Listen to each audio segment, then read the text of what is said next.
On today's episode of the John Campea Show podcast, Ray Nostradamus, as predicted, the Squid Game, The Challenge, is going to be getting sort of weekly releases on Netflix. We will be remembering the icon Richard Roundtree, who's passed away at the age of 81. Apple TV has raised its prices for the second time in just a year by 50%. We'll discuss that. Also, there's a report going around that Spider-Man 4 not only is a locked deal, but that Tom Holland and Zendaya is all returning. Is going to start shooting in 2024. The Marvels now officially has released its runtime, and it is now the shortest MCU film ever. And Jonathan Majors just had a major defeat in court. We're going to be talking about that and a whole bunch more. The John Campea Show podcast starts right now.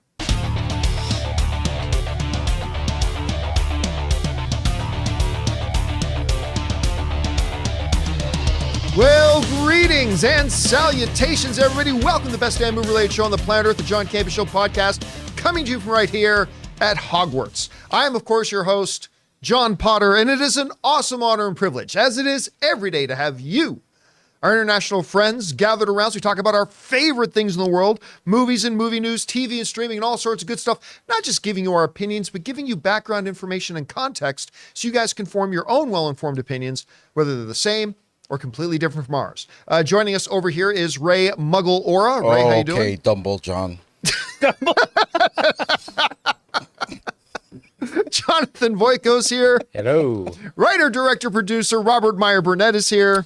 I feel like Snape today, John. You know, black wig? You could pull it off. You could pull off a Snape. And most importantly, you guys are here. Thanks so much for being here, making the show part of your day. Here's how the show's going to go. We're going to start off by talking about those topics that I listed off. Then in the last part of the show, we're going to take your comments and questions. We've already asked our beloved YouTube channel members earlier in a private YouTube channel members post to send in some topics. We'll discuss those. But also, if you guys are watching live right now, you can use the super chat feature to send in a topic or question. And if your topic or question is appropriate for us to address on the show, we'll talk about it near the end. I also want to remind you guys that this show is primarily done as a podcast. So if you're watching this on YouTube right now, make sure you also subscribe to it on your favorite podcast feed. Just search for the John Campea Show podcast. Find it on Apple Podcasts, Spotify, or your favorite podcasting app of choice.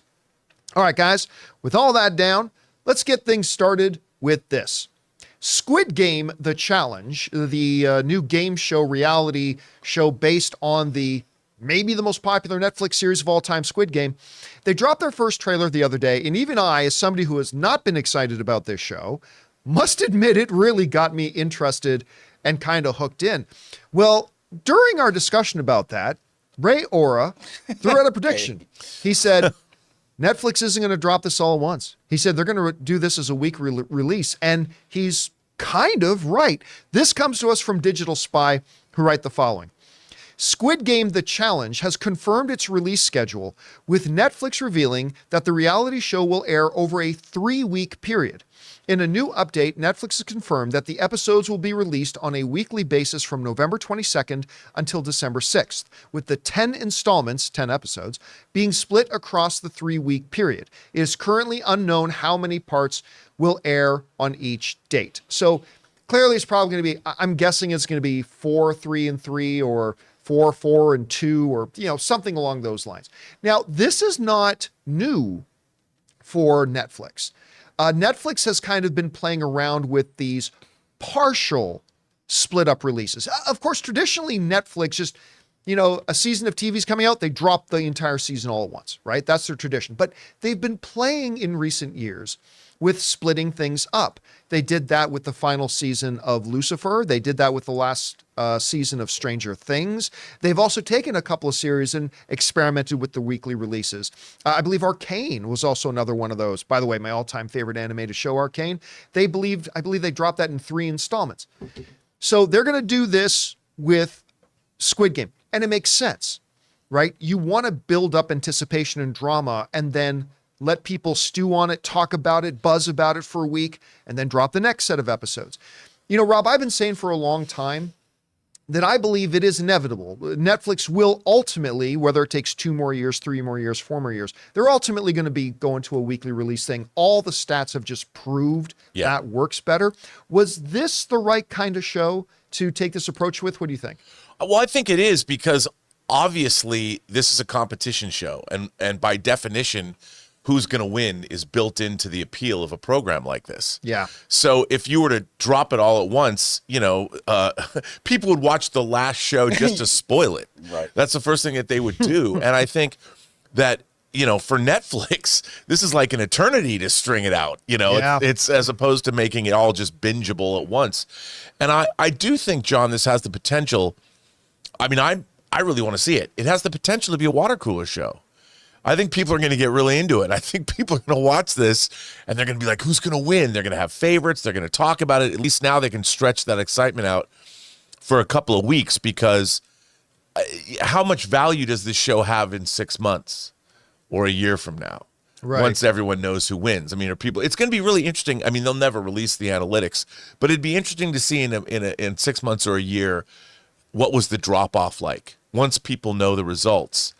Are they and once it's out who did win, will people still stick with it and watch the whole thing to the end? See, that will all depend on how good the show is. Yeah, and absolutely. how engaged, how it unravels it. But while I think this is the right move for them, I actually still think it's a little bit of a missed opportunity, because when you're doing this reality-based game show based on the most popular thing you've ever put out, I really think they should have done this over more than just 3 weeks. Maybe 5 weeks. I have 2 episodes 100%. at a time, because I think it's close to a guaranteed hit as you can get. I think this show's going to be a guaranteed hit for them. I do too. And I think, what's interesting is the conversation around this is the kind of thing that garners subscribers. Yes. Once you start hearing the conversation around what's going on and, oh my God, you should see it, blah, blah, blah, people are going to be like, oh, I guess I have to subscribe. And even though, churn is going to be a probably the norm when it comes to streaming, to know that this kind of thing can generate, I mean, I can't imagine a show that would get more subscribers than this, if it's good. Did they give a reason why just the 3 weeks? Nope. Is there something? Because you know what? One of the best parts about a show like this is if it's good, after the first episode, you get a week to talk about it. Yeah. Yeah, that's the big thing. Spread the word. It starts building up, and then people are like, oh, maybe I got to subscribe and see this. You know what I mean? Maybe they churn to Netflix for... Churn to Netflix. But this is consistent with Netflix's philosophy, that apparent philosophy of crawl, then take baby steps, then walk, then run. Because remember, they kind of did the same thing with Glass Onion, the Knives Out sequel, right? Like, instead of going full-fledged, which maybe they should have, but instead of going full-fledged theatrical releases, which is not something they normally do, they kind of went halfway. They gave it a 2-week release or something like that. And with stuff like this, I think we're going to see them for a year or two, or maybe even 3, doing these half-measured, like we've gone all at once, let's slowly build up.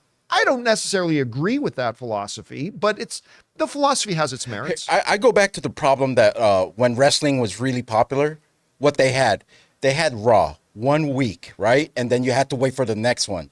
Then they added SmackDown. And then you kind of felt oversaturated during the week because they had SmackDown and then another show on Saturday. I'm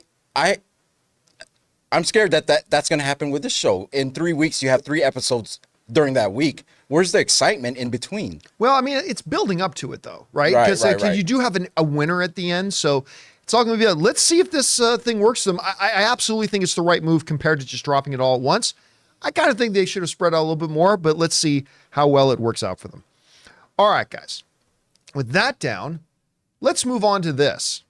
In some sad news, Hollywood has truly lost an icon. And maybe the term icon is a little overused sometimes, but it's not here.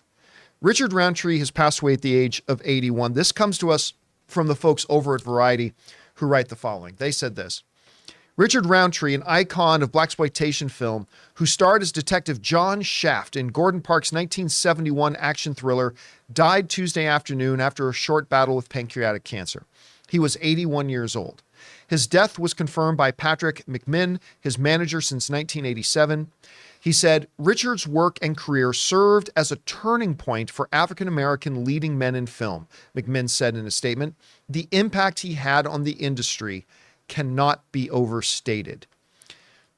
Rob, I don't think there is an ounce of exaggeration in what he just said. when I've seen a lot of, for instance, just black actors over the years and talking about their career sometimes, I've lost count how many times Richard Roundtree's name has been referenced when talking about inspiration, people that have forged the way, laid the groundwork, all that kind of stuff. You go back to 1971, which was before I was born, but you go back to that time and like to have a megastar like that emerge. And he kind of became the face also of an entire genre of cinema in many ways and became an inspiration for generations and generations. So much so that even when, Samuel Jackson did his Shaft movies, when he popped up in there, I remember being in the movie theater, there was a big pop in the audience when he showed up. Talk a little bit about, Richard Roundtree, the impact he's made on the industry and ultimately the legacy he's left behind. Well, I got to tell you, I first saw Shaft because I don't know how, my dad was not a guy who went to the movies, but somehow he saw Shaft in the theater. And it was a while. I mean, Shaft was, I was really young when it first came out, but my dad, when Shaft was on TV somehow or whatever, we saw it. And I got to say that just because hearing my dad, I thought Captain Kirk was very cool growing up. He was my favorite fictional character. But when I first saw Shaft and listening to my dad's enthusiasm, I'm like, John Shaft is just as cool as Captain Kirk. I mean, I was, and there were 3 Shaft movies. And a lot of people don't know there was a short-lived Shaft television series that you can get on physical media on Warner Archive. There were like 7 episodes or something like that. Yeah. Warner Archive put it out. You can get it. But, Roundtree had he was a guest star on every television show under the sun. And he was even on Love Boat. Oh, yeah. He was, I wish that he had more of a leading man. Like he stayed kind of in television. He popped up in a lot of movies too. Yeah. But he never was able to, I think, parlay the 3 Shaft movies into the kind of career he should have had. He should have been the Sam Jackson of the 70s and the 80s in movies. But dude, I remember going to see Larry Cohen's Original Gangsters when they brought back like Fred Williamson and Pam Grier and Richard Roundtree. I went and saw that at the Cinerama. It opened at the Cinerama. I was so excited to see it. I went to the first show, and there was only like 5 people in the theater, in the Cinerama. But it was one of the greatest movie-going experiences of my life because all 5 of us were there for the right reasons. And every time, I mean, nobody had a better intro than Fred Williamson does in that movie. But it was so cool to see him. I mean, people were like, Shaft. He wasn't Shaft, because they couldn't say that, but it kind of was, and it was awesome. And whenever he was in a movie or a TV show, he classed up the joint. And my friend Darren Scott, who produced the movie Menace to Society and made the Tales from the Hood movies, he put a thing on his Facebook page yesterday, and he said that he was, I want to say he was at like Musso and Frank's or something. He was at a restaurant and he saw Richard Roundtree. And he was able to go up, and Darren's a black producer, and he said, he got to say to him, without what you did in the early 70s, without the ceiling that you shattered, I would not have the career I have today. And I thought, that was it. At that time in the early 70s, he stood as a beacon. I mean, he was the coolest MFer in movies, and he had the greatest theme song. He really did. He really did. So again, for those of you just finding out, Richard Roundtree, a true moved the needle icon in our industry, passes away at the age of 81. All right, guys, with that down, let's move on to this, shall we? Apple TV Plus is one of the newest entrants into the battle royale of streaming services, one of the newest entrants into the streaming wars, if you will, the Hunger Games of streaming. But they made a very quick and immediate impact. They've been putting out ridiculous amounts of high quality shows, some of the absolute best shows out there.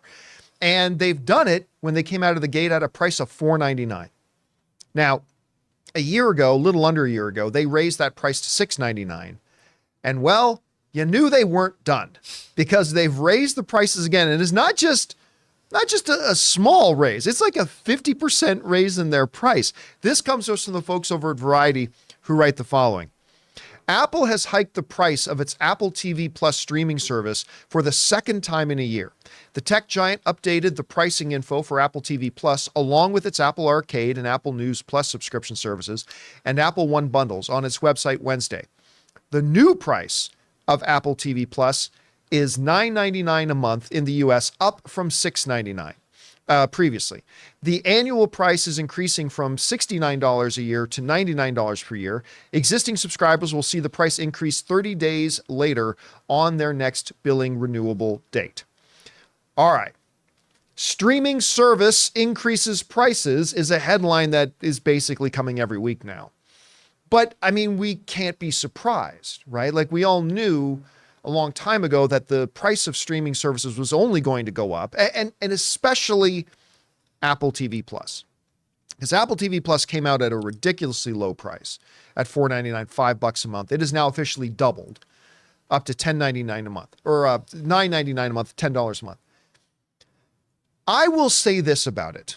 While as a consumer, I am getting fatigued of getting every other week or every week a story about this streaming provider is now upping its prices and what have you. The reality is Apple TV Plus is probably one of the best streamers out there when you go bang for your buck. And the other reality is, even with this significant price increase, they're still one of the cheapest games in town. I mean, if you take away the ad-supported tier from a couple of the services, they are by far the cheapest game in town. I mean, they're half the price of Netflix. They're less than HBO. I mean, they don't have as much content as a couple of those other streamers, for sure. But they have real quality content. Ted Lasso, Severance, Morning Show, Shrinking, For All Mankind. I mean, on and on and on. I mean, they have just put out banger after banger after banger show, and they've done a really good job. I still would have liked to have seen them raise their prices more incrementally, like little bit by little bit by little bit.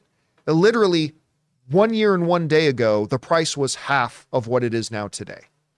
And again, still a value, still cheaper than any of the other major players, but guess what? And this isn't going to surprise you guys watching. It ain't going to end at $9.99. At some point, it's going to go up to $12.99 and then $15.99. And the reality, Rob, here is, and this is going to be hard for a lot of us to get, but at $10.99, they're probably still operating at a loss. Probably. But at any rate, you see the price increase here. What's your reaction to it? And how have you been feeling about Apple TV Plus as a service overall up till now? Well, first of all, over the past year, I would spend $100 a year just to get For All Mankind and Foundation, based on the second season of Foundation. Oh, yeah, and I forgot about Foundation. So just those two shows. As a matter of fact, to be honest, I would pay $100 a year to get For All Mankind. If they've talked about it could go 8 seasons. If they said there's no more, we can't make more For All Mankind unless you kick in $100, it would be worth it to me to do that. That's how much I like the show. And I think that they're, what is the name? The Taron Egerton, he went into prison. Blackbird? Blackbird. That was incredible. Yeah. I loved that show. And that was like a 6-episode miniseries. Severance. I mean, the shows that are on Apple are all, I think, worthy. They're top tier television. And Ted Lasso completely took over pop culture. Absolutely. For a while, yeah. And the stuff that I don't know anyone who's in development or who works for whoever decides what shows they make at Apple. You've got Killers of the Flower Moon, which is going to go live, maybe it'll live on Paramount Plus. I don't think so, but I think it's going to go because Apple paid for it. I love the series. I love the streaming service. I love the way it looks. They figured out how to make sure their shows look incredible, even though they're streaming. They made For All Mankind did come out on physical media. I wish it came out in 4K, but whatever. I love I will pay for Apple no matter what they charge me. I guess that makes me a sucker. Isn't Napoleon Apple TV Plus too? I think it is. I think Apple is the producer behind that. Yeah. I gotta say, $9.99. It's going to be theatrical first. Right. Yeah. $9.99 is my. It's fine. I don't mind. I don't mind the $9.99. It's fine because Godzilla is coming too, the series. Monarch. Yeah, I mean, how it's good a does that smart look? move from them. $9.99 is probably my limit if they go over. It's when it gets to the $15 range Yeah. where I really needs to start shuffling things, churning things. So no, I this is fine to me. I always thought they should be more expensive. It was like it's worth it, I think. But that raises a good question, though. Like, we're all basically saying, okay, hey, listen, even at $10 a month, it's cheaper than all the other players. They have great stuff, blah, blah, blah. But, and I'm glad you started to bring this up, Ray. At what point do we start to say, now it's getting pricey? $11.99. Like I'm with Ray. I would pay, I think right now, because as good as Apple TV Plus is, you do have to, they all also have probably the smallest library right now, right?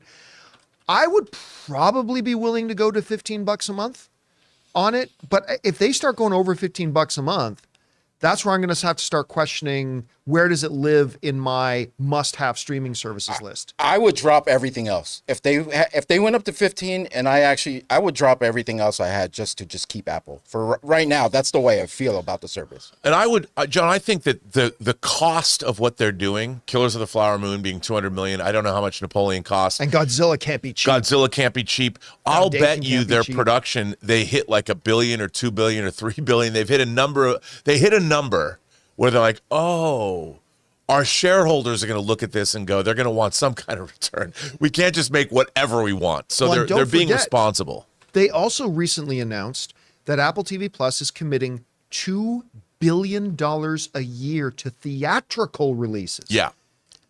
Can't even fathom what that's going to look like, but $2 billion a year to theatrical releases. So, they're still operating at a loss, but we'll see how that goes. All right, guys. With that all down, we still got to talk about these reports that Spider-Man 4 with a re-signed Tom Holland is moving forward in the upcoming year. Marvel's is now officially the shortest MCU film in history. Jonathan Majors suffers a couple of big setbacks in court. But before we get to those, we're going to take just a quick second here and thank a couple of great sponsors of today's episode. Our friends, we love these guys at MasterClass and the makers of the most comfortable shoes I've ever worn, Vessi.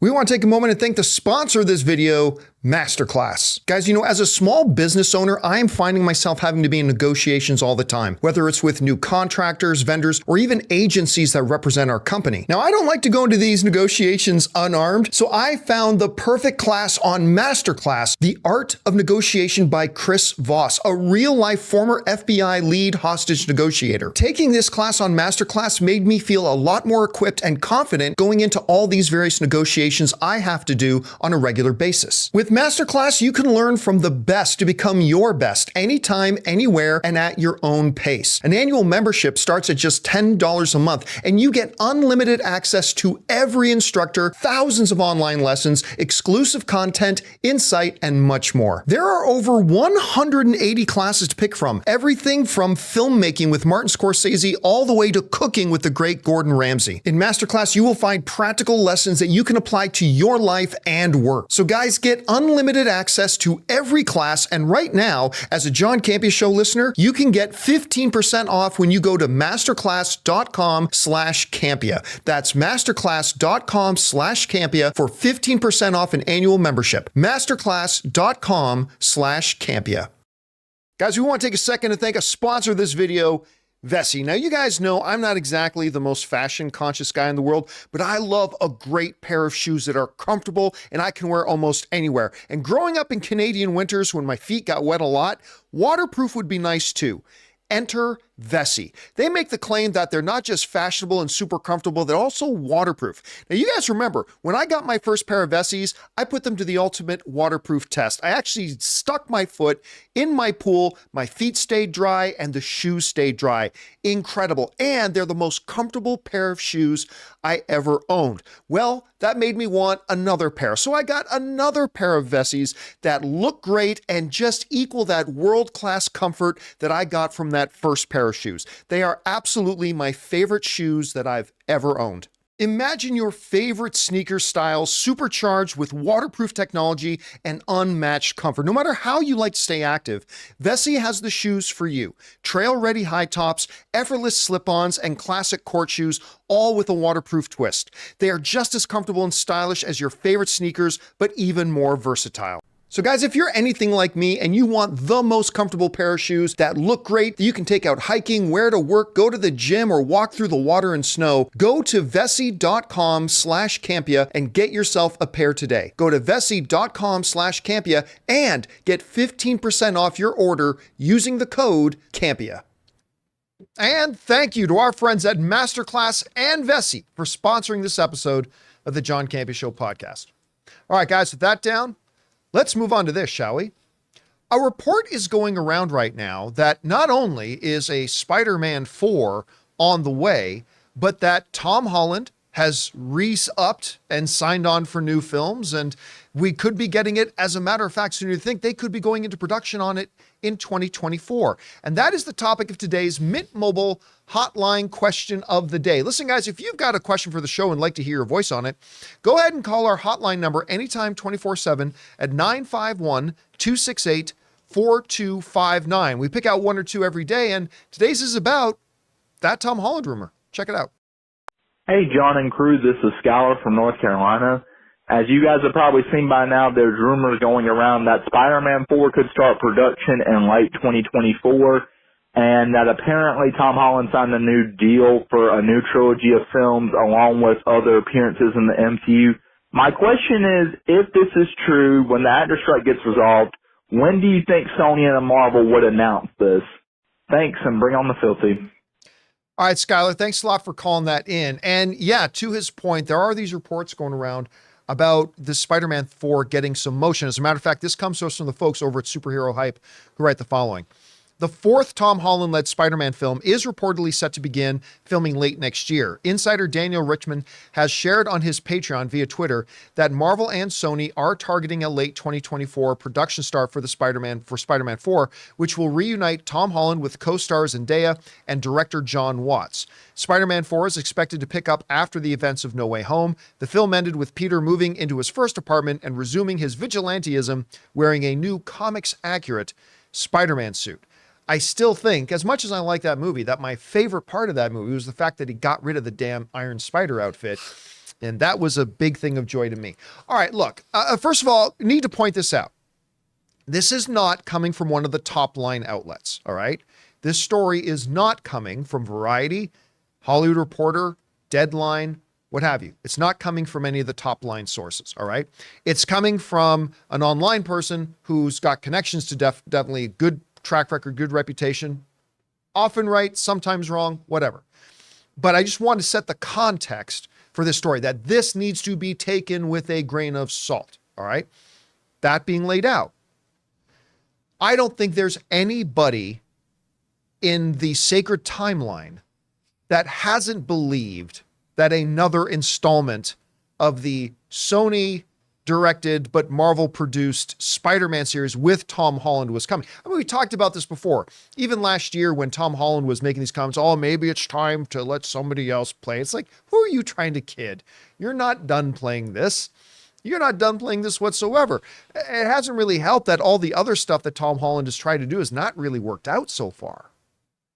I mean, I almost wanted to call it Rosebud. It wasn't Rosebud. Was that Cherry? Cherry, thank you. Cherry was Rosebud. Cherry was terrible. He's done a couple things that haven't really. He's got that Fred Astaire thing coming, which I actually am interested in. Yeah, me too. He of course did Uncharted, which I know Ray really enjoyed. Ray liked that one a lot. I thought it had its upside. I didn't love the thing, but I thought it had some upside. So, I mean, I don't think anybody doubted this was going to come. Now, I do bring a couple things into question here, though. They're saying they're targeting a late 2024 production start date. Okay, that's great and everything, but we've basically had now, for actors only, over 3 months, going into our 4th month here pretty soon. And with the writers, 5 months, 6 months. The entire schedule of Hollywood right now is thrown into chaos. So everything that was supposed to be going into production in the last 3 or 4 months, that's all going to have to get picked up at some point. It's going to be a massive, massive rat race to see who can get crews and who can get locations and who can get casts together to actually shoot in 2024, because there is going to be a mad race to gobble up crews and gobble up casts and all that kind of stuff. So maybe 2024, yes, maybe 2024, no. As far as the Tom Holland involvement, no duh, of course. Zendaya, obviously. John Watts returning is one that caught my eye a little bit, because with his success on the first 3 Spider-Man films, and he's doing Star Wars now, you kind of figure that he might be thinking it's time for me to move on and go do other things. If they do indeed get him back, that's actually as exciting to me as Tom Holland coming back, because he's one of the prime reasons I think those 3 Spider-Man films work so well. Anyway, Rob, you heard about this report, these rumors going around. I think we all believed it before these reports came out. And again, this report needs to be taken with a grain of salt. How important do you think it is for Marvel to continue on with this Spider-Man character, that John Watts returns, that Tom Holland returns? How do you evaluate all this? Well, I mean, obviously the box office for No Way Home doesn't lie. One of the biggest films of all time. Yeah, I mean, and that was a big swing, I thought. You know, all 3 Spider-Men coming together was a risk. You know, people could say it wasn't, but it really was, because it could have been a disaster. It was not. I enjoyed the film quite a bit. I think it was a marvel that it got made. And sorry, I know that's terrible. That was low hanging fruit. I'm sorry, but you know, I think that Tom Holland is really perfect casting as Peter Parker. Really is. And he, whether the movies are as strong as you want them to be, and I think they've been a little overstuffed. I would like to see Tom Holland really become the focus, front and center, like you've always said. Now that the Iron Man suit's gone, I would love to see a movie, Your Friendly Neighborhood Spider-Man. I could see them calling it that, because now he's gone back to his roots. But I think it's a no-brainer, dude. I mean, if there's a risk-averse Hollywood, if there's one thing you could put your money on, John Watson, Spider-Man, and Tom Holland, that's about as risk-averse as you can get. And you got to know that the 2 major players involved here, Sony and Marvel, you know, they're both probably be very bullish on this. Yeah. Sony would love to see this return. This has been incredibly lucrative for them. Marvel, it's obviously like Spider-Man is arguably the most popular Marvel character, period. I'm not talking about MCU, but I mean, he's maybe arguably the most popular comic book character in the world, depending. I mean, obviously you got to compare that to Batman and Superman as well, but he's right up there, if not at the top spot. So this is something, and it's, you don't want to reboot it again for a 3rd time in one generation. So this seems to make a lot of sense to me. Now, as far as the question that Skylar asked, when would they announce this?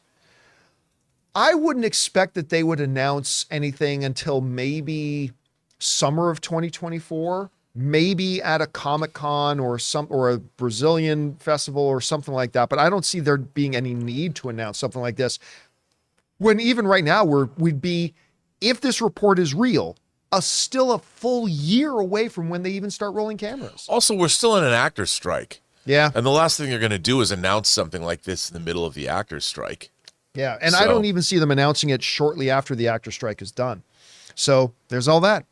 All right, guys. With that down, let's move on to this, shall we?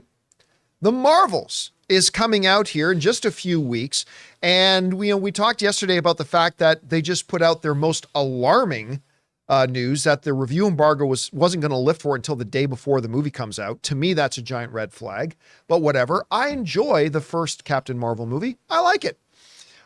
I'm having my doubts about this one. They haven't done a great job with the marketing campaign. And some of you might remember about a month or so ago, there was a report that went out that suggested that the runtime of the Marvels was going to come in at like 1 hour and 46, 1 hour and 47 minutes, which would have made it, if the rumors were true, the shortest Marvel film ever. Well, it's now official. The Marvels is going to be the shortest MCU film by a little bit, as a matter of fact. This comes to us from the folks over at CBR who wrote the following. Via the film's listing on AMC, that's the movie theater, not the online network, it's now officially confirmed that the Captain Marvel sequel will run for 1 hour and 45 minutes, breaking the Incredible Hulk and Thor: The Dark World's joint record of 1 hour and 52 minutes as the shortest MCU movie ever made. Disney's confirmation also follows up reports from insiders about the runtime, which is 19 minutes less than Captain Marvel, which was 2 hours and 4 minutes. So, a 7-minute, like usually when these types of records get broken, it's by like a minute, 2 minutes, whatever. This is a full like 7 minutes shorter than what was the shortest. As a matter of fact, when we go over and look at what the 5 shortest MCU films have been up till now, we get this. Ant-Man was 1 hour and 57 minutes. The original Kenneth Branagh Thor movie, 1 hour and 55. The first Doctor Strange was also 155. Then Thor: The Dark World and The Incredible Hulk at 1 hour and 52 minutes. And now we've got the shortest of all of them, which is The Marvels at 1 hour and 45. Okay. As I would say, if we were talking about the record longest MCU film, I'll say the same thing. Runtime is no indicator of quality, good or bad. It's just not. An hour, a movie's gonna be 3 hours. Well, we're gonna have to wait to see the movie to see if 3 hours was the right runtime for that movie or not. It's not an indication that it's gonna be any worse. It's not an indication it's gonna be any better. If they announced that this movie was 1 hour and 30 minutes instead of 1 hour and 45, or it was 1 hour and 45. It doesn't make any suggestion to me about whether that's good or bad. We got to see if that's the right runtime for the movie. I'll be honest with you though. I like the sounds of 1 hour and 45. Mm-hmm. I mean, I do. Only because of the type of movie viewer I am. I am particularly sensitive to when a movie starts to drag in places or when scenes aren't necessary. And one of my common critiques when I come out of a movie, at least half of the movies that come out of, I go, even if I love them, I go, it probably could have been a little tighter. It probably could have had more pace.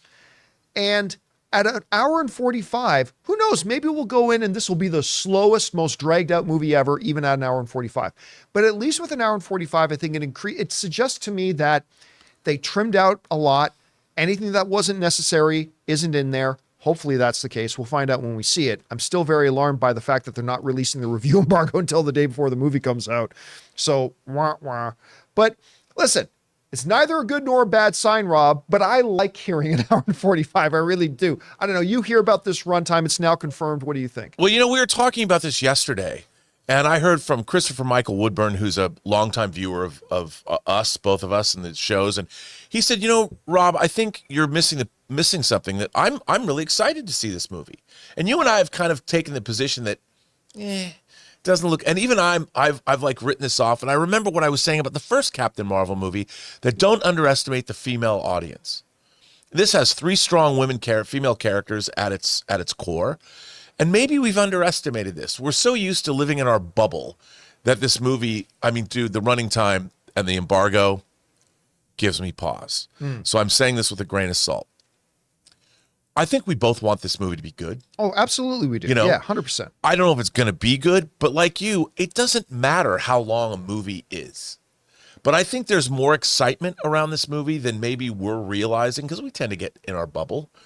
But 1 hour and 45 minutes, if you were to look at some of your favorite movies of all time, I bet a lot of them would show up around that running time. Yeah. Yeah. If people look into it. And I don't think running time, like you just said, is any indication of quality.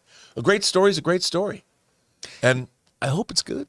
I got into a discussion with somebody in our comment section the other day, and I hadn't really thought about this. Now, of course, I'm looking forward to seeing the movie. I like the first one. I have some reservations, though. The review embargo is a massive one to me, and it's been a pretty sterile marketing campaign. But then somebody said this in one of our comment sections yesterday. They said, absolutely no one is excited about this movie.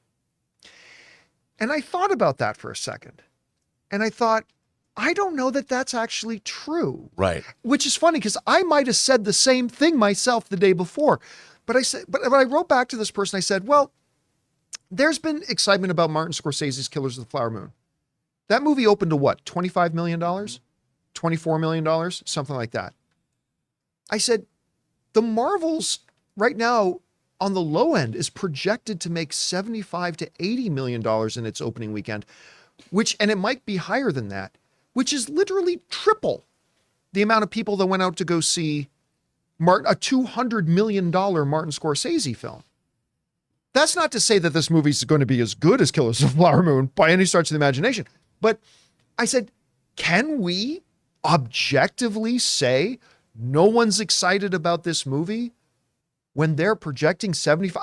And who knows, maybe it opens to $30 million. But right now the projections on the low end are saying $75 million.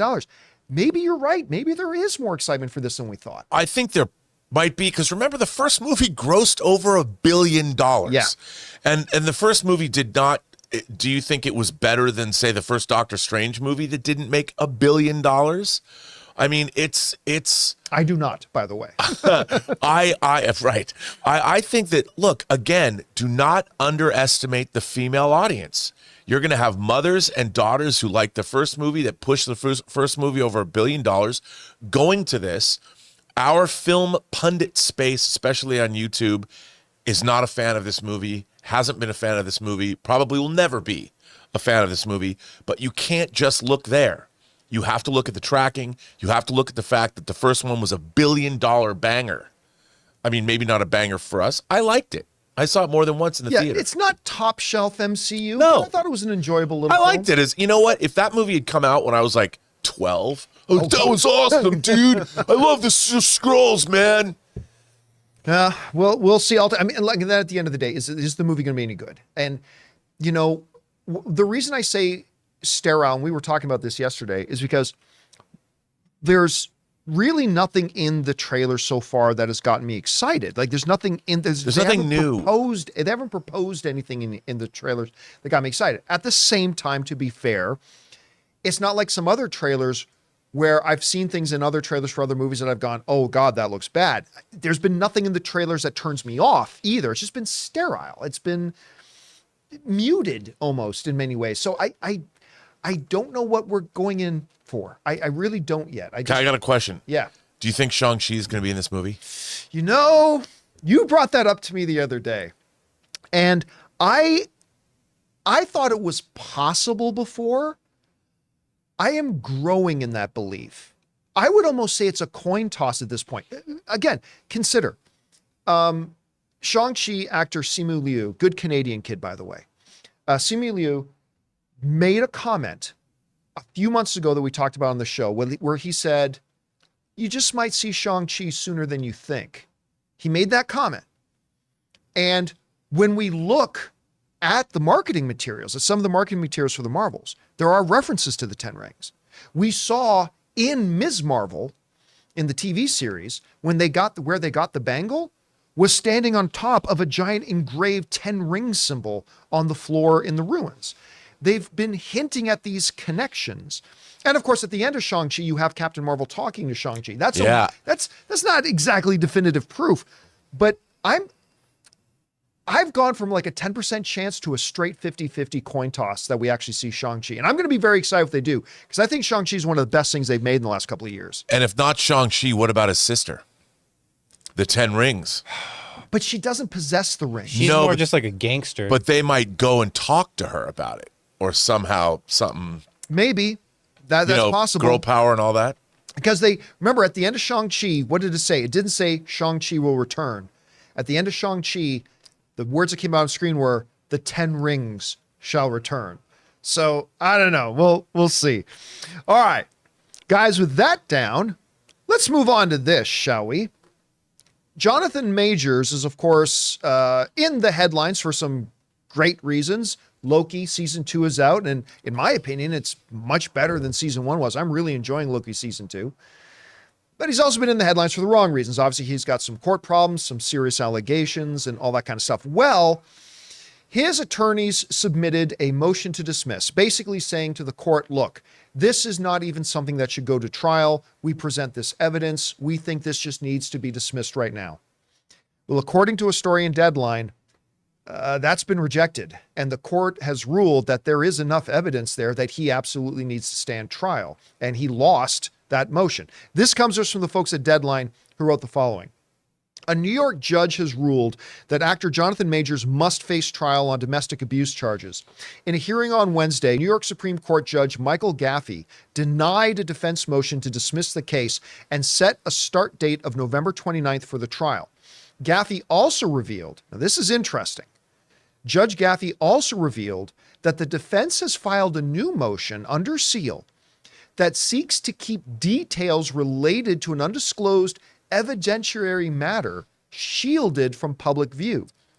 This is the defense's case, due to the high profile of the case, not shielding that aspect of the case would lead to intense media scrutiny that it would compromise his client's right to a fair trial. All right, so there's two big major things at play here. Number one, that the judge denied the motion to dismiss.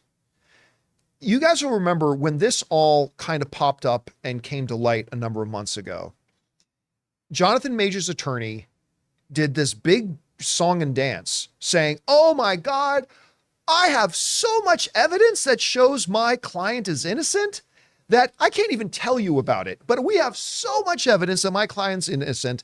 I'm going to take it to the DA's office and the DA is going to throw this out. Well, that didn't happen.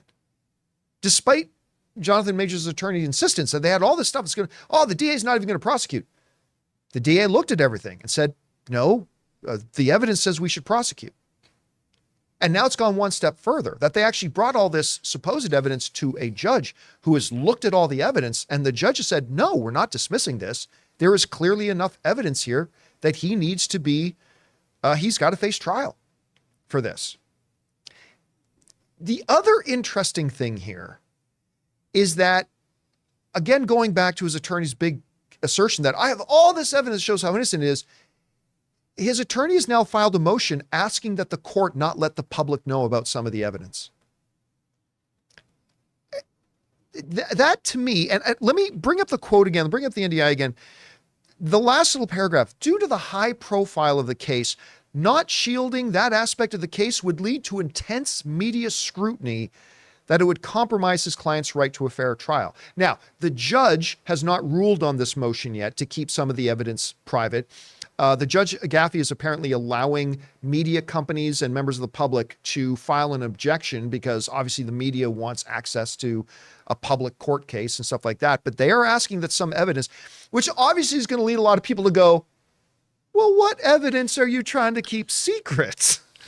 What evidence, you can take that screen down, Jonathan. What evidence do you not want the public to know about?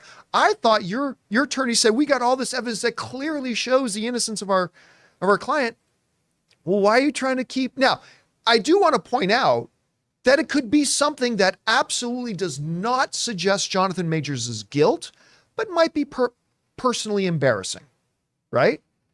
I mean, I know if somebody got into my text messages, I'm not worried about anybody finding something illegal, but there might be some embarrassing stuff I wouldn't want people to see. Like, I don't know, for all I know, Jonathan Majors likes to do puppet shows with his dick. Everybody? I mean, I don't know.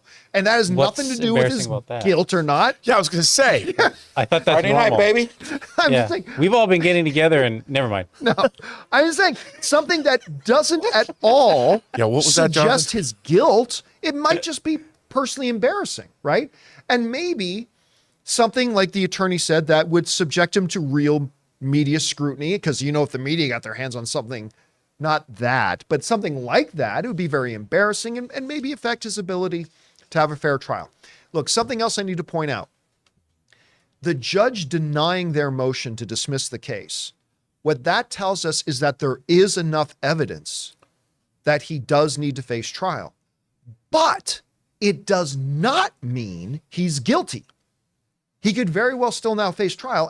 There have been a lot of cases where a motion to dismiss is denied, but they go on to be found not guilty, right? That could absolutely be the case here. So there's a lot of stuff in here. I know Marvel is just like, can we please get this whole thing over with so we can pick a direction that we need to go in? Anyway, Rob, you read about the details and everything here that we've seen. What's your reaction to this? Well, to me, it's a little disappointing because I really like Jonathan Majors as a performer. I mean, loved him in Creed, He's fabulous. I love him as an actor. He's so good, and everything I've seen him in, I've really enjoyed him. And, I wanted to see him have a flourishing career. I want to see this, is it Magazine, the body? Magazine Dreams. Magazine Dreams. Really want to see Magazine Yeah. Dreams. Looking forward to that. And this is unfortunate because this could be a career-destroying case, depending on what comes out. So I'm hoping for the best. I hope justice is served. But, we're just going to have to wait and see. It gives me no pleasure to hear about this. I remember when this first came up, I made the comment that I hope it's not true. And I had some people coming out at me and saying like, so you're saying you want him to get away with it? I'm like, no. Yeah. I'm hoping it's not true. I'm not saying I want him to get away with it if he's guilty. Yeah, not at all. I'm just saying as a That's fan of ridiculous to say his, that. I hope that what the evidence will show is that he's not guilty, that he didn't do anything. 100%. But if he did do it, then yes, accountability needs to be that's taken. why I say I hope justice is served. And when you can say that either way, innocent, guilty, whatever is the truth, it should come out and the truth shall prevail. Here's something interesting. It's going to be now, what does the judge do with this motion to seal some of the evidence? Because look, we are all children at heart. We had never had any intention of going into that drawer until mom said, don't ever open that drawer. Now I must open the drawer. Like, I have to admit now, I want to know, what is this evidence? Oh, come on. Look, I'm not saying it's mature. I'm not saying it's right. I'm just admitting it. Come on. We're all curious to know. But you're not wrong in the sense that why would this be, this is evidence that's been presented that people want sealed.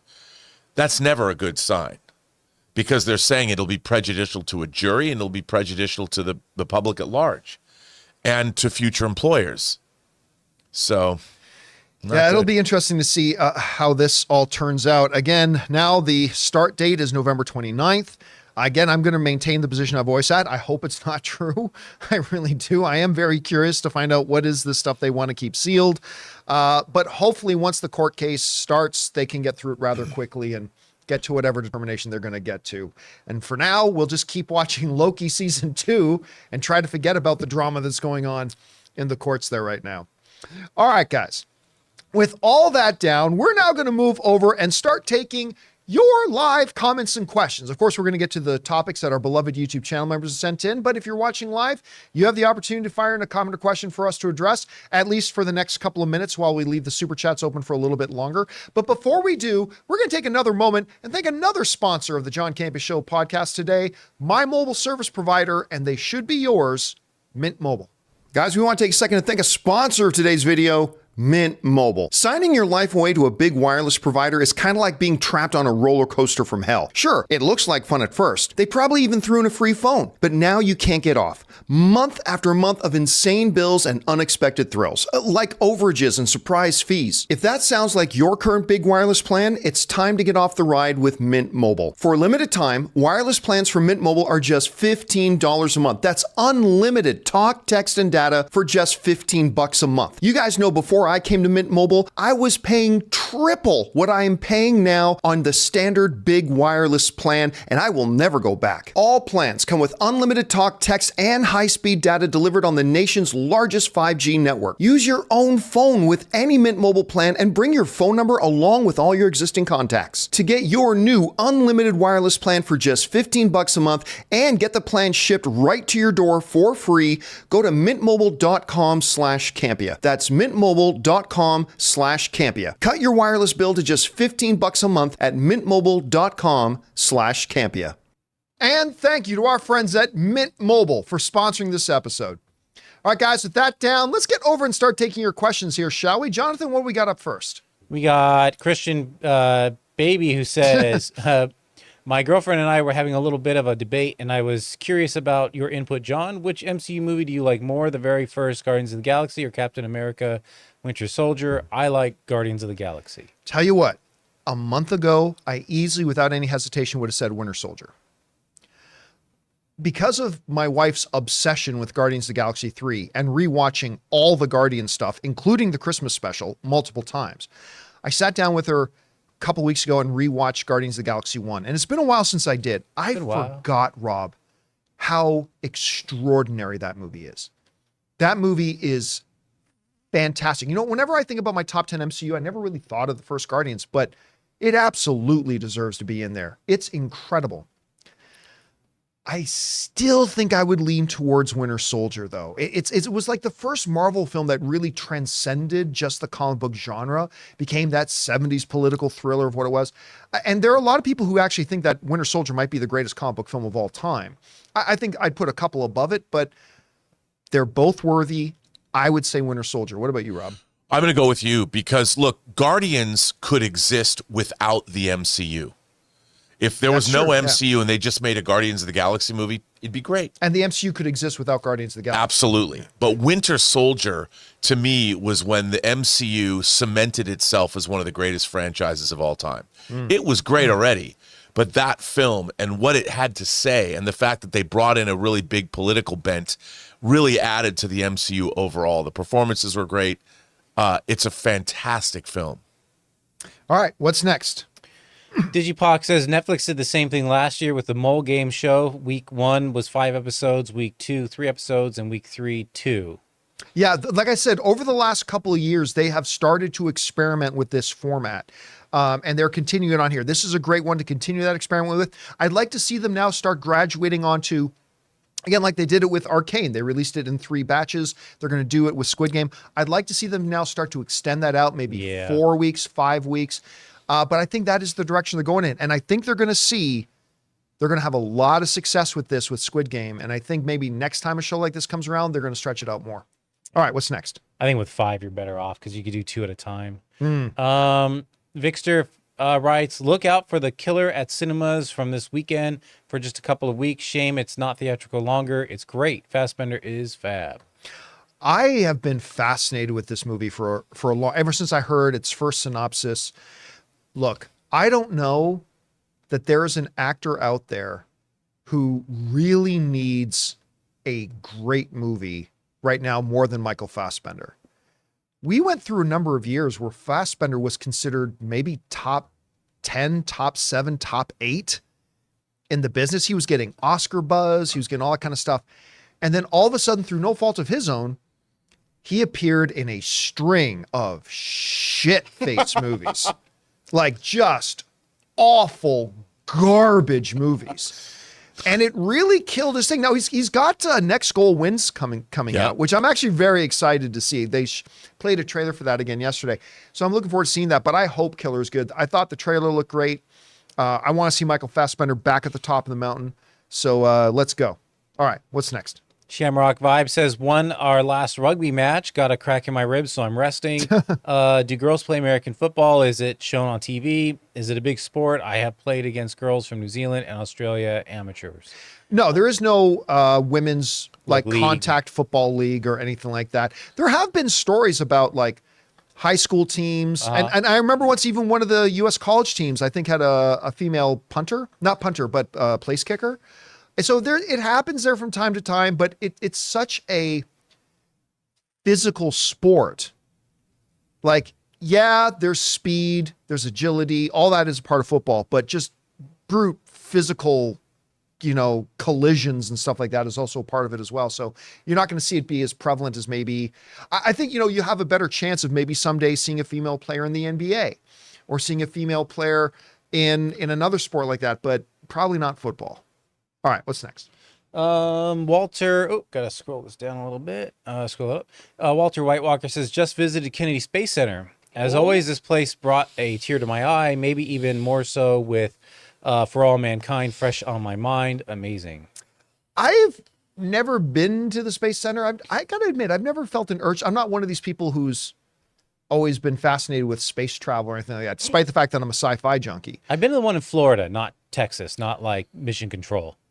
Oh, that's right, because it's in Houston, right? Mm-hmm. Rob, have you ever been to the... Dude, I went to a Schmodown event, and my hotel I forgot about was that. across the street from there. Dope. And I was like a kid in a candy store. It's funny because I had security kick me off the grounds. Because when I found out it was there, I walked over at night, and I'm like trying to peek over the fence, and I walked somewhere where I wasn't supposed to be, and the guard was nice about it. But I'm like, dude, this is the most amazing. I'm at the Kennedy Space Center in Houston. But then I went back the next day, and it was amazing because you can go into a space shuttle. It was great. Correct me if I'm wrong, but did our own Chris Carr not work there before? Yeah, she worked there, right? She did. Yeah, totally forgot about that. All right, what's next? Patrick Hamilton writes, the updated price for Apple TV is worth it. Probably my new favorite show, Silo, just itself is worth paying more. That's another one we forgot Another about. great banger of a show. Silo. Yeah, and Foundation, people are loving. Okay, Foundation, Silo. Invasion. Yes. I'm not going to go with Invasion. Foundation, Shrinking, Ted Lasso, Morning Show. I mean, it just... Severance. The list keeps going. They have really been killing it.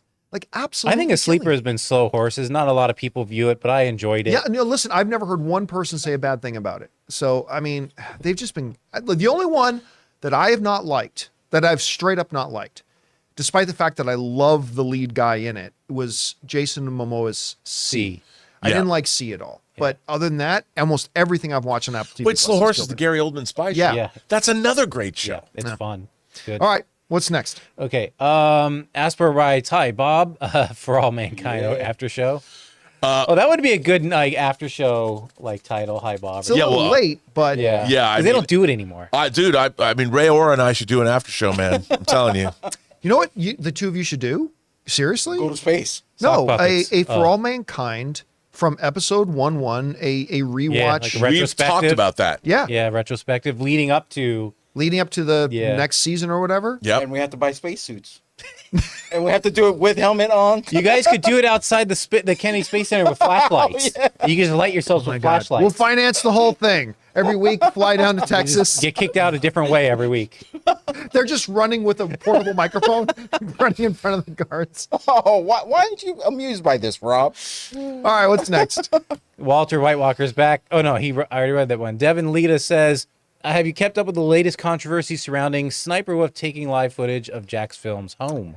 Okay, so this is, I'm not going to spend long on this, but I talked a little bit about this the other day about like, I did an open mic where I was focusing about reaction content, right? And I said, there's two different types. There's reaction where it's just people going, woo, but then there's commentary. Like there's stuff called reaction when it's not really reaction. It's people going through something, stopping, and then contributing, like giving observations, commentary, punditry, context, like talking through it and then continuing on. And there was a controversy going on YouTube about this YouTuber that I had never heard of before, this called Sniper Wolf. And there was another popular YouTuber, Jack's Films, who I also before this I'd never heard of. It's all fine. I'm sure they've never heard of me either. But where Jack's Films was really pointing out that this Sniper Wolf is just a thief. Now, I'm not saying that. I don't watch the content, so I don't know. But was basically saying this Sniper Wolf doesn't do anything with these videos. She literally just steals other people's videos and then goes, what? Whoa, and all that kind of stuff. So Jack's Films was kind of calling out that thing. And I talked about that a little bit on open mic. For those of you who've not seen, though, it took a drastic turn. Rob, I don't know if you heard about this. Yes, I've been keeping up with the, yes. So, look, I said when I was doing my open mic, I don't have any opinion on this because, I mean, yeah, it does seem a little shady just stealing people's content and going woo, woo, woo to it, and you get millions of views when the people who create the content don't get any, and taking out their watermarks and all that kind of stuff. But it's like, whatever, that's YouTube drama that I don't pay much attention to. But for those of you who didn't hear about this, I guess this Sniper Wolf girl got real butthurt about Jack Films. And look, maybe Jack Films was obsessing over Sniper Wolf a little too much, granted, but she crossed a fucking line. Yeah. This Sniper Wolf girl with her millions of followers on Instagram and ever, she actually made a video going to his fucking house, showed his address. He's inside with his wife. And I'm look, I'm going to tell you this honestly. I contemplated leaving YouTube because YouTube did nothing about it. No, they were like, she's sorry. She made money for them. YouTube did nothing about it. She literally went, listen, you fucking asshole. You literally now just put that guy's life in danger. Because if you don't think out of your millions of followers that there's some really stupid, unbalanced people who are among them, there is an old saying, it was one of King Henry said, if only somebody would rid me of this meddlesome priest. Henry II. Henry II, right? What happened? A couple of knights interpreted that as our king wants us to go and kill this bishop. And they went and killed him.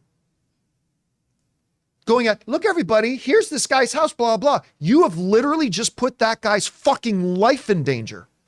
You put his wife's life in danger. You fucking asshole. Like, this girl does not just need to be removed from YouTube. She should fucking be in jail.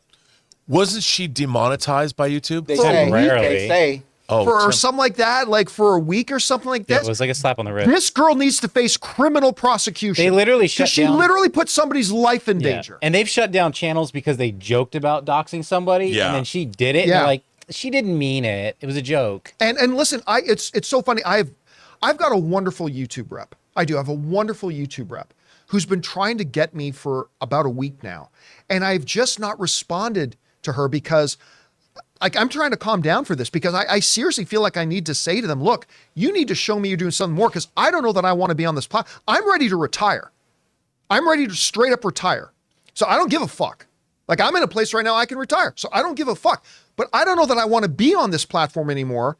If this platform is going to be doling out justice to people like Jonathan pointed out, people who got removed from the platform for joking about maybe doxing somebody later, to one of your little crown jewels because they make more money for you, she literally put people's lives at risk. And I've seen a lot of YouTube videos of people condemning what she did. No, that's not enough. Somebody could have fucking got killed. And she needs to be in fucking jail. Not just removed, not demonetized, not temporarily suspended. She needs to be removed from this. There's one thing making mistakes.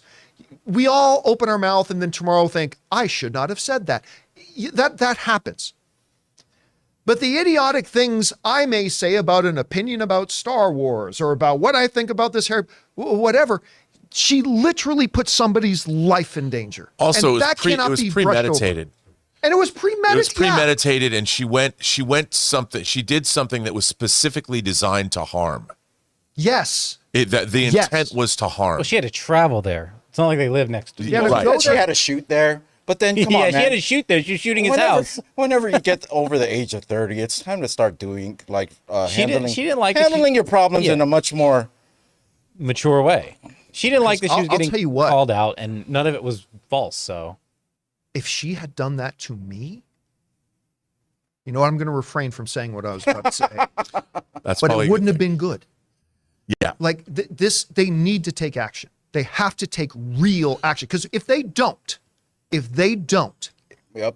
nobody is safe. It sets. Yeah, it It will sets happen a to precedent. others. Nobody is safe. well, Oh, it's sorry. It really infuriated me. I haven't brought it up and talked about it on the show, and I kind of wish you hadn't brought it up either because it really upset me. This guy's sitting at home. Who with did his that? Let's go wife get him. And like, oh my god. Who's the viewer that asked that? we can't dox him, man. We can't call him out. Oh, Anyway, all right. Anyways, let's move on here. Sorry about that, guy. By the way, what's next? I meant to mention at the top, Gray Fox. This is a segue, but gifted 5 memberships. So thank you, Gray Fox. Thank you, Gray yeah. Fox. Thank you, Great Thanks Fox. Gray for Fox. bringing something fun and joyous into this miserable conversation. All right. What's next? Seconds from Disaster writes, I watched the new Transformers and liked it a lot until they gave the main character an Iron Man suit. Is Oprah giving out these suits or something? Yeah. Now, to be fair to the movie, you know, Spike and whatever in the original cartoon shows would get these exoskeleton suits, right? I mean, so I'll give them a little bit of pass on that because it's not a big stretch from what the old 80s cartoon did, right? Which is before they started handing out Iron Man outfits like candy. So I'll give them a little bit of pass. But even though I give it a pass, I'm not going to lie that I also did a little bit of an eye roll when they basically gave him his own Iron Man suit. A little bit. All right, what's next? By the way, speaking of Transformers, I'm just going to segue real quick. Did you know that Hasbro has a 24-hour live feed of G.I. Joe cartoons? Yes. I did not know that. It's I just did a not. running feed of G.I. Joe on Hasbro, like Really? the old original cartoons. That's actually pretty 24/7. cool. I'm going to have to go look at that. Time for some Serpentor revisiting. Yeah. Yeah. So he could get his butt kicked in one fight. Never to return again. Great Fox with some support. Thank you so much. And then Matt sends a super chat. Been doing a deep dive into Carpenter's movies. Of course, the best are Halloween and The Thing, but other greats of his are Christine. They Live, I wanted to see the re-release of They Live in Theaters. Vampires, thoughts on those? Look, one of the most unpopular beliefs and opinions that I have about movies is that the original Halloween is not actually that good. So I know. Man. But Christine, there was something about the burn pace of that movie. That I love that movie. I think that movie's great. I know, Rob, what about you? Dude, I'm a huge John Carpenter fan. I mean, Starman, Big Trouble in Little China, Starman Prince of was so Darkness. I mean, In the Mouth of Madness. Even go back to watch his first film, Dark Star, Assault on Precinct 13. Oh, yeah. He's got a lot of great stuff. All right, what's next? All right, we'll move on to tips here. Or not, I don't know why I keep saying tips, but our member chats. The Super Ranger Mud Truck writes, have you seen the movie Hyena Road? It's pretty good. It's about the Canadian Army trying to build a road in the Middle East. A decent flick. I'll be honest, I've never even heard of it. But now that you mentioned, I'm going to have to go and see if I can find it, try to check it out. All right, what's next? Yulatan writes, I rewatched Mission Impossible 1 recently, and I forgot how beautiful that movie was filmed. I love it.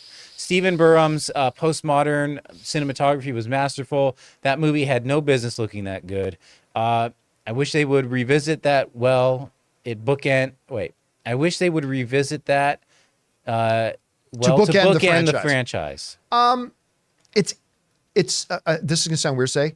It's too old to revisit it to bookend the franchise. There are most people who are watching this franchise. Well, not most. There's a good number of people who watch the Mission Impossible films who weren't alive when the first one came out. I mean, it sounds weird to say, but it's true.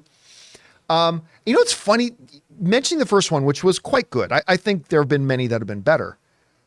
But I am still amazed to this day that Mission Impossible has even still survived Mission Impossible 2. Because Mission Impossible 2 was a bad film. No. And when you look back on it, like, how did this get a third movie? And I'm glad it did, because we've gotten some fabulous movies out of it. But how did it survive Mission Impossible 2, Rob? Dude, I just watched Mission Impossible 2 again. I'm sorry. And I love John Woo. But what's weird about that movie is Tom Cruise falls in love with Tandy Newton. Tandy Newton heads off with her old boyfriend, who's the villain, and Tom Cruise has to rescue Tandy Newton from his house.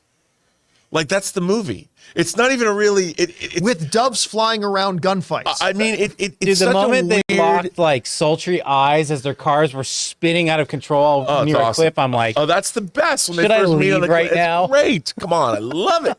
But that movie's weird. It's just a weird, and you watch it, and I'm like, it's beautifully photographed and all that, but man, it's weird. And then the next movie, Ethan Hunt's got a new girlfriend, and he's going to get married and lives in her house. It starts out with a party. You know what also stands out to me a lot about it? When I talk about deceptive movie trailers, that was the first movie that I was like, what the hell? Because when you watch the trailers for Mission Impossible, half the trailer is Anthony Hopkins. Right. Half the trailer is Anthony Hopkins. He's in the movie for 3 minutes. And so it's and it's you watch the trailer for it's starring Tom Cruise and Anthony Hopkins. It's like, what? Well, because I watched all the movies leading up to Dead Reckoning, and when you get to Ghost Protocol, it's the fourth movie, they finally figured this franchise out. Yeah, you know what? I like the third. I liked them. I liked all three of them, but they're all weird movies. But the first one is this totally different film noir thriller Brian De Palma movie that's way different from 2 and 3. And then it finally is oh, now we figured out what we're going to do. And Ghost Protocol is great. All right. What's next? Real quick, I, by accident, missed Asbor's comment here. I want Black Cat in the next Spider-Man movie. I don't really care about what characters they put in these movies, because it really just comes down to, do they write whatever characters they do put in well. I always go back to this one. Dr. Doom, unarguably one of the greatest comic book villains in history. They put him in 3 movies, and they didn't make any of those movies good, right? It's all about how you write the character. So you start with your story, then worry about which characters you want to put in there. All right, what's next? Alan writes, happy Wednesday, Campea crew. I have decided to get the ad version of Disney Plus due to the price increase. Do we know if there will be ads during movies? Yep. I feel that ads during movies ruin the flow, so that would be annoying. Oh, there absolutely is going to be ads in the movies. 100%. Yeah. You want to pay the cheaper price for the ad supported? You're going to get ad supported. But Ray was actually just what were you talking about, Ray, about the ad supported? I was saying, when I was watching the last episode of Loki, it felt like the 2 or 3 ads that came on they came in the middle of like important conversations when you're in the mix of like a show. Like, that's what annoys me about whoever still has cable television, especially like movies on TNT. Right before something cool happens, or like maybe or in the middle of the Rocky training montage, they'll cut to a commercial. Like, nobody goes through it and goes, hey, which they shouldn't, I understand, but Loki is one new episode per week. You got to have somebody there going, okay, this is a good part where to put the ad in, because it broke from my actual viewing of Loki. I actually had to rewind to figure out what the conversation was about, because the ad was so long and it broke in the middle of it. It's just something that annoyed me. I'm pretty sure that I'm hoping it annoyed other people, unless I'm just being like a complainer right now. But yeah. All right, what's next? And then that reminded me that on Monday I had missed this one because it popped in right when we were ending the show. Frankie C just says they cut through. Actually, I answered that. Oh, did you cover that one? I answered that on open mic Right, yesterday. because I saw that and I was like, I don't think we covered that. We didn't, so I made sure I made a point of answering that on open mic yesterday. All right. Red One writes, I was thinking about the genesis of MCU and was curious, when Disney acquired Marvel, was there no attempt from Paramount to try to counter that bid and continue producing MCU films? I completely forgot that Paramount was behind the first few MCU movies and was curious why they never tried to keep their hands off its IP. Because in buying Marvel, first of all, at the time, the IP never showed itself to be all that profitable. Right? Like, we always think in terms of what we know it to be now, but at the time, there was really no evidence that it was going to be monstrous or big or huge. Also, selling Marvel, they weren't just buying rights to the movies, they were buying the Marvel company. And there's probably a lot of that Paramount had no interest in owning. I don't think Paramount had any interest in being in the comic book business or being in all that kind of stuff. So it's a little bit more complex than that. Look, did Paramount probably make a few phone calls about, hey, can we keep be part of these movies? I'm sure that happened. But, when they looked at what the risk was at Disney. Now, again, we all look back and say, that wasn't a risk. Oh, it was. It was a risk. They got it for the right price, Disney did. But yeah, it was just a little bit more complicated than just trying to get the rights to do certain movies. It was an entire facet of the business that Paramount probably didn't want to have any part of. And at the time, who knew the kind of money it could make? All right, what's next? We got CJ Rebirth, who writes, I'm loving the second season of Loki so far, a lot more than the first one. And a few times now I've wanted to have McDonald's after. You should have it during. I'm also relieved that they didn't have Sylvie kill Victor Timely in last week's episode.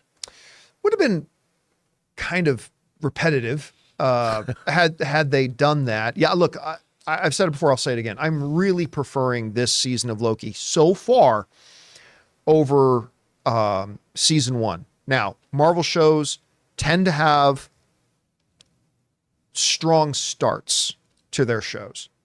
I liked the first episode of She-Hulk. We saw where that went. I really liked the first episode of Obi-Wan. We saw where that went. Right? They tend to start strong. We'll see if Loki season 2 can end strong, but so far I'm really liking what we're getting.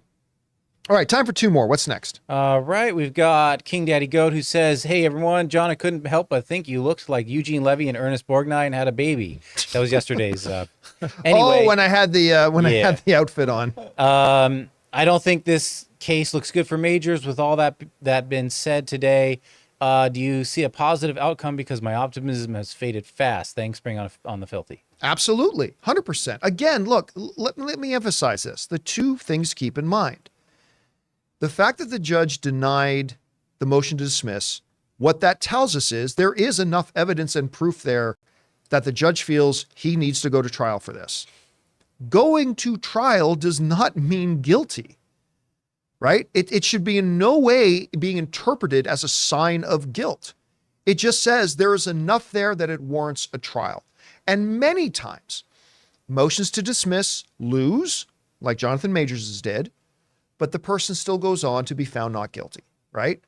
So it should not be interpreted as a sign of guilt. The only reason it becomes interesting to me is, again, going back to this big song and dance that not Majors, but Majors' lawyer made when all this started, saying, oh, I've got so much obvious evidence that this isn't even going to go to trial. The DA is going to throw this out right away. And what did the DA do? The DA said, No, there's a lot of evidence here that says we should be prosecuting this, so we're going to prosecute it. Well, then all that evidence, you filed a motion to dismiss and it goes in front of the judge. And the judge looked at it and goes, no, there's sufficient evidence here that he should be standing trial for this. And now we're hearing that his lawyer's going, hey, a judge, can we not let the public know about some of the evidence? And that, again, that is not an indication of guilt. I'm just saying it really piques a lot of our curiosity. So yes, there absolutely is many ways that this could still go in Jonathan Majors' favor. Absolutely. So yeah, I wouldn't worry about much more until we start hearing what the actual evidence is, until the trial starts, depending on how much evidence we're allowed to know about. And we'll see where that goes then. All right, last one. What's next? All right, Imperial Executioner writes, hey crew, there are many images of the boys cast in Gen V, like posters on the wall, marketing materials, etc. Would those actors from the boys get to see and approve those materials, or would the studio have asked for some leeway to make stuff like that for the Gen V show? Thanks, you are all awesome. Nope, they don't need any permission whatsoever, especially if those images. Now, look, if they wanted the guy who played the Deep, well, that's not a good example because the Deep was in Gen V. He physically was there. But let's say Queen Maeve. They got the girl who played Queen Maeve and they wanted her to come in for a photo shoot to use photos in there. Oh, yeah, she would have been paid for that. But if they just took like still images from stuff they already shot, they're allowed to use that. That's different from them recreating her in CGI and recreating her character. Pictures on the wall of something that was already in the universe, I don't think they need their permission, nor do they get compensated for that. And I don't think they should for a still image.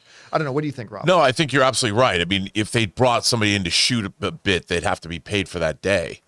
And, you know, it's also a scale if you don't say anything. If an actor just comes in and doesn't speak words, that's all part of how much somebody gets paid. You know, it's an extra role. But they might have given him a stipend of some kind. Yeah, I doubt it. I know. I doubt it, maybe. All right, guys, with that down, that'll do it for today's episode of the John Campea Show podcast. Thank you so much for being here, making this show part of your day. Big special thank you to all of our YouTube channel members and those of you in the live chat who sent in super chats. Number one, because you gave us great fun things to talk about. But number two, you supported our channel as you did it. And all of us involved with the show, thank you guys so very much for your support. Don't forget to come on back and join us again for tomorrow's episode. So I want to thank the people in the room with me, Ray Ora, Hey. Jonathan Voico, Later. writer, director, producer, Robert Meyer Burnett. My name's John Campea, and until next time, my friends, bye-bye.